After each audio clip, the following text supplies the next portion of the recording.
avoir une gare qui a un accès sur un grand parvis du côté ouest de Viaduc, et puis un autre accès à l'est, au travers de Viaduc.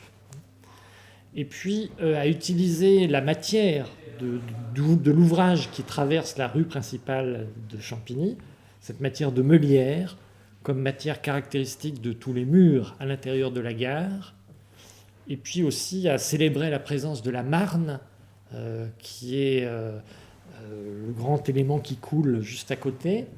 On est dans un métro avec un parcours de la surface au sous-sol, et en fait, j'allais dire géographiquement, on passe sous la nappe de la Marne. Et c'est ça qu'on transcrit dans un plafond qui évoque ce miroitement et ce fluide de la Marne qui coule.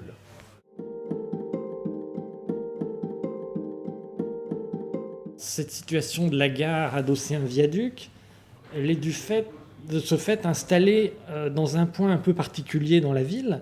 Aujourd'hui, ce viaduc il vient couper le grand axe de Champigny, et il y a un côté est qui est le quartier de la mairie, et puis côté ouest qui est plus caractérisé par la Fourchette, qui est le carrefour qui est plus loin.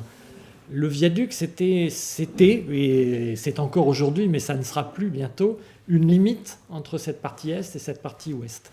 Avec l'installation de la gare à cet endroit-là, on va transformer cet endroit en une vraie destination, en un lieu très vivant de Champigny, là où c'est aujourd'hui un lieu plus calme et moins attractif et moins animé. Donc ça va être une grande modification dans la géographie de Champigny.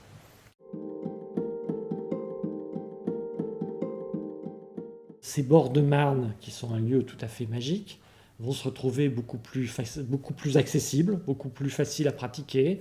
La ville a des projets de musées qui vont venir s'installer dans ce parcours entre la gare et la Marne et qui vont vraiment transformer ce quartier.